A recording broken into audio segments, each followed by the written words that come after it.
Friends, good morning. Price தி Lord. இன்றைக்கி திருமண நாள், பிறந்த நாள் கொண்டாடுற எல்லா நண்பர்களுக்கும் என்னுடைய வாழ்த்துக்கள். இன்றைக்கி எல்லோரும் சந்தோஷமாக இருப்போம். நீங்கள் இப்போ பார்த்துக்கிட்டு இருக்கும்போது வெந்துக்கிட்டு இருக்காங்கன்னு நினச்சிக்கிட்டு இருக்கீங்க. ஆனால் இல்லை ஃப்ரெண்ட், இப்போ தான் நான் எல்லாத்தையும் சட்டியை சூடாக்கிட்டு எல்லாத்தையும் ஒட்டுக்கா போட்டேன். வெங்காயம் அரைச்சி போட்டேன், பூண்டு அரைச்சி போட்டேன், இஞ்சி அரைச்சி போட்டேன், டொமேட்டோ அரைச்சி போட்டேன். அப்புறம் நம்ம திருச்சி மசாலை தூளும் டொமேட்டோ ஒன்றா அரைச்சி போட்டுட்டேன். அப்புறம் கொஞ்சம் உப்பு போட்டிருக்கேன், வெந்தயம் போட்டிருக்கேன். அப்புறம் கொஞ்சமாக எண்ணெய் ஊற்றிருக்கேன், லேசாக எண்ணெய் ஊற்றிருக்கேன். இவங்க மீன் கறி ஆக்க போகிறேன் ஃப்ரெண்ட். இப்போ நான் கூட்டு மீன் கறி சொல்லுவாங்களா, அந்தமாரி எல்லாத்தையும் ஒட்டுக்கா போட்டு இப்போ எல்லாத்தையும் ஒன்றா போட்டு அடுப்பில் வேக வச்சுக்கிட்டு இருக்கேன். இவங்க எல்லாத்தையும் எதையுமே தனித்தனியாக போடல ஃப்ரெண்ட், எல்லாத்தையும் ஒன்றா போட்டு அடுப்பில் இப்போ வெந்துக்கிட்டு இருக்காங்க. இவங்க கூட இதை பாருங்க, பழப்புளியும் நான் போட்டிருக்கேன். எல்லாத்தையும் ஒட்டுக்கா போட்டுட்டேன். எனக்கு கொஞ்சமாக இன்றைக்கி மீன் கறி வேணும், நைட்டுக்கு ஓர்டருக்கு. அதனால் பாருங்கள், இன்றைக்குள்ளே சமையல் பார்ப்போம். இங்கே என்ன இருக்காங்கன்னா, உப்பு இருக்காங்க, வெங்காயம் இருக்காங்க, கொஞ்சம் மஞ்சள் இருக்காங்க, அப்புறம் தாளிப்பு இருக்காங்க. இவங்க எல்லாத்தையும் ஒட்டுக்கா போட்டு நல்லா கொஞ்ச நேரம் வேக வச்சிடலாம். பாருங்கங்க, இந்த வெங்காயம்லாம் தாளிச்சோம்னா இப்போ இவங்க கூட மிளகாய் தூளும் இந்த எண்ணெயிலே மிளகாய் தூள் போட்டிருக்காங்க. இவங்க கொஞ்ச நேரம் வெந்து வரட்டும். பாருங்கங்க, எனக்கு எவ்வளோ குழம்பு வேணுமோ அவ்வளோவுக்கு நான் என்ன செஞ்சிட்டேன்னா தண்ணி ஊற்றிருக்கேன். இவங்க கொஞ்சம் கொதித்து வரட்டும். ஏன்னா மிளகாய் வெந்துட்டாங்க, மிளகாய் தூள் நம்ம வேக வச்சோன்னா அவங்க வெந்துட்டாங்க. இப்போ இந்த தண்ணி கொதித்து வந்தானே நம்ம என்ன செய்ய போகிறோம், இந்த வெஜிடபிள் எல்லாத்தையும் போட போகிறோம். அவங்க கூட ஆட் பண்ண போகிறோம். கேரட் இருக்காங்க, இந்த ஒயிட் கலராக இருக்காங்களா அந்த வெஜிடபிள் இருக்காங்க, அப்புறம் ஒரு பச்சை மிளகாய் இருக்காங்க. இங்கே பாருங்கள், இவங்க கூட நல்லா வந்துட்டாங்கங்க. நான் மீனை போட்டுட்டு கொஞ்சம் மல்லி போட்டிருக்கேன், கொஞ்சம் தேங்காய் பால் விட்ருக்கேன். இதோட அடுப்பை அடைச்சிடுவேங்க. இதுக்கு மேலே நான் அடுப்பு திறக்க மாட்டேன். ஏன்னா அந்த சூட்டுலேயே அந்த மீனெல்லாம் வந்துடுவாங்க. ஏன்னா இவங்க நைட்டுக்கு சாப்பிட்றதுங்க. பாருங்கள், இப்போ இவங்க கூட நான் என்ன ஆட் பண்ணியிருக்கேன்னா நெல்லிக்காய் ஆட் பண்ணியிருக்கேங்க. பாருங்கள், சின்ன சின்ன நெல்லிக்காய் இருப்பாங்களா, அவங்கள ஆட் பண்ணியிருக்கேன். இவங்க கூட புளிப்புக்காக நான் புளி போடலைங்க. இவங்க கூட புளிப்புக்காக நெல்லிக்காய் ஆட் பண்ணியிருக்கேன். இவங்க வெந்துட்ட பிறகு அடுத்த ரெசிபி போகலாங்க. பாருங்கங்க, இப்போ மல்லி இலையும் போட்டுட்டேன். கறி நல்லா வெந்துட்டாங்க. நான் இவங்க கூட இன்றைக்கி பால் சேர்க்கலைங்க, எவ்ரிடே மாவு பால் சேர்த்துருக்கேன். ஏன்னா சைவம் சாப்பிட்றவங்க எல்லாம் வயசானவங்க, அப்புறம் சின்ன பிள்ளைங்களும் இருக்காங்க. அதனால் நான் அவங்க கூட சேர்த்துருக்கேன்.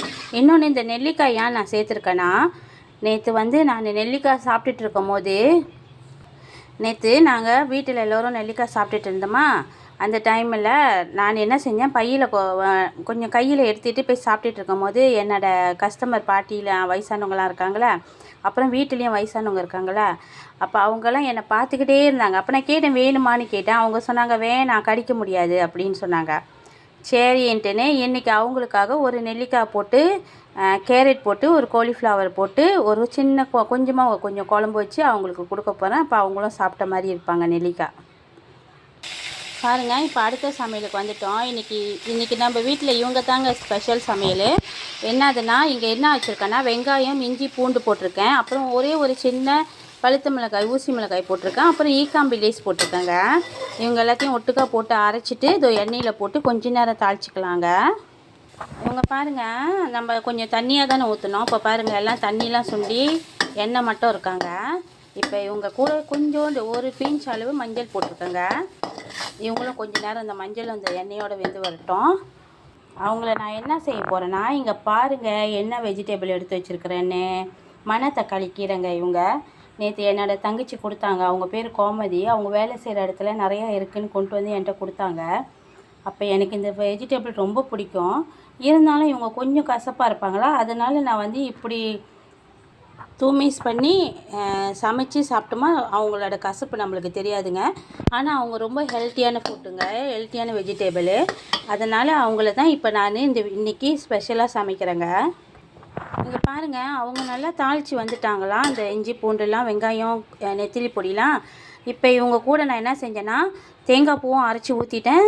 இந்த சையூரம் மணத்தக்காளி கீரையும் போட்டுட்டேங்க. இப்போ நான் ஒன்றும் அடுப்பு திறக்கலைங்க. இப்போ இவங்க எல்லாத்தையும் ஒட்டுக்கா போட்டு கிண்டிட்டு அப்புறம் தான் அடுப்பை திறந்து இவங்களை கொஞ்சம் நேரம் மூடி வச்சுருவாங்க. அவங்க வெந்து வந்துடுவாங்க. அதுக்கட்டி நம்ம வேறு வேலை பார்க்கலாங்க. இங்கே பாருங்கள் ஃப்ரெண்ட், இவங்க தௌஃபு நான் ஸ்டீம் பண்ண போகிறேன். அவங்க கூட மல்லி இலையோட வேர் இருக்காங்களா, அவங்கள போட்டிருக்கேன், டொமேட்டோ போட்டிருக்கேன், கொஞ்சமாக ஊசி மிளகாய் போட்டிருக்கேன், அப்புறம் வந்து கொஞ்சம் இஞ்சி போட்டிருக்கேன், பூண்டு போட்டிருக்கேன் ஃப்ரெண்ட். இவங்க கூட சீசனிங் கொஞ்சம் சீசனிங்கில் கிச்சாப் கொஞ்சம் ஊற்றிருக்கேன். இவ்வளோ தான் இவங்கள போட்டிருக்கேன். இவங்க எல்லாத்தையும் இப்போ ஸ்டீம் பண்ணி எடுக்க போகிறேன். வாங்க ஃப்ரெண்ட், இன்றைக்குள்ள சமையல் என்னன்னு பார்க்கலாம். வெந்தயம் போட்டு சாதம் வடிச்சிருக்கேன் ஃப்ரெண்ட். இங்கே என்னதுன்னா, வயசானவங்க ரொம்ப மிஸ் பண்ணாங்கல்ல, சாப்பிட முடியல நெல்லிக்காவைன்னு, அவங்களுக்காக இன்றைக்கி நெல்லிக்காய் போட்டு காலிஃப்ளவர் போட்டு ஒரு குழம்பு வச்சுருக்கேன். இங்கே வந்து சைவம் சாப்பிட்றவங்களுக்கு தெம்பே பொரிச்சிருக்குங்க. இங்கே வந்து அசைவமாக நம்மளோட மணத்தக்காளி கீரை வந்து இக்கம்பிலேஸ் போட்டு கொஞ்சம் பெரட்டியிருக்கேன். இங்கே வந்துங்க நம்ம தவுஃபு வந்து ஸ்டீம் பண்ணியிருக்கேங்க. இவங்க வந்து இந்த ஒரு டப்பாவில் இருப்பாங்க, ரொம்ப சாஃப்டாக இருப்பாங்க. இவங்கள ஸ்டீம் பண்ணி தான் சாப்பிட முடியும் அவங்கள. இங்கே வந்துங்க நைட்டுக்கு வந்து சூப்பராக மீன் குழம்பு வச்சுருக்கேங்க. இவங்களை என்னத்துக்கு நான் வந்து நைட்டில் சொல்கிறேன்னா, நைட்டில் வந்து நான் சில சமயம் இட்லி சப்பாத்தி அப்புறம் இவங்கெல்லாம் ஆர்டர் எடுக்கிறாங்கள, அப்போ அவங்களாம் வந்து மீன் குழம்பு இருக்கான்னு கேட்குறாங்க. உண்மையிலேங்க இட்லிக்கு மீன் குழம்பு வச்சு சாப்பிட்டா தாங்க செம்ம டேஸ்ட்டாக இருப்பாங்க. ஃப்ரெண்ட், இன்றைக்குள்ள சமையலில் ஒரு வித்தியாசம் பார்த்துருப்பீங்க. நான் வந்து இந்த மணத்தக்காளி கீரை சமைக்கும் போது தேங்காய் பால் வந்து அவங்க கூடயே போட்டு கொஞ்சம் நேரம் வேக வச்சுருப்பேன். இவங்க கூட நான் ஏன் இப்படி செஞ்சேன்னா, என் வீட்டில் இருக்கிற என்னோடய பாட்டி இருக்காங்களே, என் பாட்டி வந்து எல்லாத்தையும் ஒட்டுக்காக போட்டுடுமா, அப்போ தான் அவங்க வெந்து வரும்போது அந்த கசப்பு தன்மை தெரிய மாட்டாங்கன்னு சொன்னாங்க. நான் எப்பயுமே தனியாக தாங்க போடுவேன், ஆனால் கொஞ்சம் கசப்பு இருப்பாங்க. இன்றைக்கி நான் ஒட்டுக்காக போட்டேன்னா கசப்பு இல்லைங்க, செம்ம டேஸ்ட்டாக இருக்காங்கங்க. இன்னொன்று என் தங்கச்சி கோமதிக்கு வந்து நான் ரொம்ப நன்றி சொல்கிறேன். அவங்க வந்து இந்த வெஜிடேபிள் எனக்கு கொடுத்ததுக்காக. ஃப்ரெண்ட், நீங்கள் நினைப்பீங்க ஏன் இவங்க எப்பயுமே தெம்பே தவுஃபுலாம் வந்து ரொம்ப சமைக்கிறாங்கன்னு. நம்ம வீட்டில் சாப்பிட்றவங்க எல்லாமே, என்னோடய கஸ்டமரும் நம்ம வீட்டில் சாப்பிட்றவங்களும் வயசானவங்க எல்லாமே கொஞ்சம் கடிக்க கஷ்டப்படுவாங்க. அதனால் அவங்களுக்கு இன்னொரு விஷயம், அவங்களுக்கு வந்து இந்த சைவ கோழி, சைவ ஆட்டிறைச்சி, இந்த சைவமாக செய்கிற விஷயம், சைவத்தில் இருக்கிற எந்த விஷயமும் அவங்களுக்கு பிடிக்காதுங்க. ஆனால் அவங்களுக்கு வந்து இந்த மாதிரி செஞ்சு கொடுத்தோமா அவங்க வந்து திருப்தியாக 2 தடவை சாப்பிடுவாங்கங்க. அதனால் அவங்க திருப்தியாக சாப்பிட்றாங்கன்றதுக்காகவே நான் எப்பயுமே இந்த மாதிரி தவுஃபு, இந்த தெம்பேலாம் ரொம்ப சமைப்பேங்க. சைவ ஆட்டிறைச்சி, சைவ கோழி, சைவ மீனெல்லாம் வந்து நான் வந்து ரொம்ப செய்ய மாட்டேங்க. ஒரு வாரத்துக்கு ஒரே ஒரு வாட்டி தாங்க செய்வேன். இவங்கள நான் ஏன் ஸ்டீம் பண்ணி வச்சுருக்கிறேன்னா, என்னோடய ஹஸ்பண்டுக்காக செஞ்சுருக்கேங்க. அவருக்கு ரொம்ப ப்ரோட்டீன் குறைவாக இருக்குதுன்னு சொன்னாங்க. அதனால் அவருக்காக இந்த ஸ்டீம் பண்ணியிருக்கேன். இன்னொன்று, அவருக்கு தவுஃபுனா ரொம்ப பிடிக்குங்க. வீட்டில் எனக்கும் பிடிக்காது, என் மகளுங்களுக்கும் பிடிக்காது. ஆனால் என் ஹஸ்பண்டுக்கு மட்டும் தவுஃபுனா அவ்வளோ விருப்பங்க. டெய்லி செஞ்சு கொடுத்தா கூட சாப்பிட்டுக்கிட்டு தான் இருக்காருங்க. இன்னொன்று, எனக்கு வேலை கொஞ்சம் மிச்சமாக இருக்குங்க. அதனால் நான் இவங்களை செஞ்சிருவேன் ஹஸ்பண்டுக்கு. ஃப்ரெண்ட், உங்கள் எல்லாத்துக்கிட்டையும் ஒன்று கேட்குறேன். காலையிலே நீங்கள்லாம் காலையில் எழுதுகிறோம்ல, எழுதுட்டானே நம்ம டெய்லி நம்ம பெண்கள் மட்டும்தான் இதை யோசிக்கிறோமா, இல்லை ஆண்களும் யோசிக்கிறீங்களான்னு எனக்கு தெரியல. தயவுசெய்து இந்த ஒரே ஒரு கேள்விக்கு மட்டும் எனக்கு ஆன்சர் பண்ணுங்கள். காலையில் ஏஞ்சான ஃப்ரெண்ட், நான் வீட்டை விட்டு மார்க்கெட் போகிறதுக்கு முன்னே கொஞ்ச நேரம் சோஃபாவில் உட்காந்து ரொம்ப நேரம் யோசிப்பேன் ஃப்ரெண்ட். என்ன யோசிப்பேன் தெரியுங்களா? இன்றைக்கி என்ன சமைக்கலான்னு. வீடியோக்காக இல்லை, ஏன்னா வீடியோ நான் இப்போ தான் செய்கிறேன் ஃப்ரெண்ட். இதுக்கு முன்னேலேருந்து நான் அதை ரொம்ப யோசிப்பேன் ஃப்ரெண்ட். இன்றைக்கி நம்ம என்ன சமைக்கலாம் அப்படின்ட்டுன்னு. அப்புறம் நான் ஒன்று நினச்சிட்டு போவேன் ஃப்ரெண்ட், இன்றைக்கி சரி இந்த சமையலை சமைப்போம் அப்படின்ட்டுன்னு. அங்கே நான் டெய்லி பஸார் போவேன், டெய்லி மார்க்கெட் போவேன். டெய்லி போகிறப்ப அங்கே போனானே என் மனசு மாறிடுது ஃப்ரெண்ட். சரி, இன்றைக்கி அது சமைக்க வேணாம், இவங்கள சமைப்போம், இந்த விஷயம் செய்ய வேணாம், இந்த விஷயம் செய்வோம் அப்படின்னு என் மனசு மாறிடுது ஃப்ரெண்ட். ஏன்னு தெரியல. உங்களுக்கும் அந்தமாரி ஒரு ப்ராப்ளம் இருந்துச்சுன்னா கண்டிப்பாக சொல்லுங்கள். ஏன்னா எங்கள் வீட்டில் வந்து என்னோடய கஸ்டமர்லாம் வந்து ரொம்ப வெஜிடபிள் சாப்பிட்றாங்க, வெஜிடேரியனாக இருக்காங்க. அதனால் சில கஸ்டமர் வந்து சைனீஸாகவும் இருக்காங்க. அதனால் நான் வந்து எனக்கு என்ன சமைக்கிறது, ஏது சமைக்கிறது உங்களுக்கு தெரியுமா ஃப்ரெண்ட்ஸ்? சில சமயம் நான் வெஜிடேரியன் ரெஸ்டாரண்ட்டில் போய் பார்ப்பேன் அவங்களாம் என்னென்ன சமைச்சு வச்சுருக்காங்கன்ட்டுன்னு. பார்த்துட்டு வந்துட்டு அந்த வெஜிடேபிளை வந்து வாங்கிட்டு வந்து சமைப்பேன். ஏன்னா நம்ம பஸார் போகிறோம்ல, அந்த பஸாரில் வந்து வெஜிடேரியன் கடைங்க நிறையா இருக்கும். ஸோ அவங்கக்கிட்ட போய் ஒரு ரவுண்ட் அடித்து பார்ப்பேன் என்னென்ன இன்றைக்கி வச்சுருக்காங்க, என்ன ஸ்பெஷலாக இருக்காங்கன்ட்டுன்னு.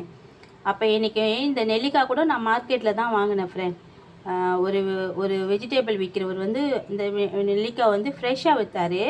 அதனால் சரி இவங்களை வாங்கிட்டு வந்து ஒரு குழம்பு வைக்கலான்னு சொல்லிட்டு தான் வாங்கிட்டு வந்து சாப்பிட்டுக்கிட்டு யோசிச்சுட்டு இருக்கும் போது தான் என்னோடய பாட்டி பார்த்துக்கிட்டே இருக்காங்க.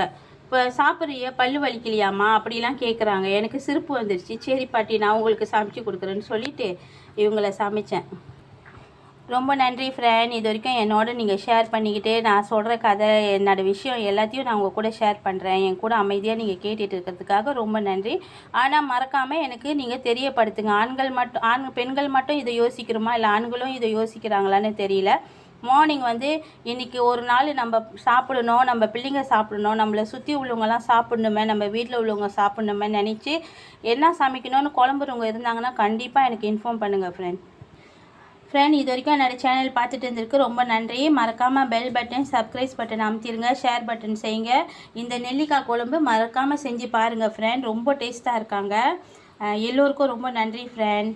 பாய்.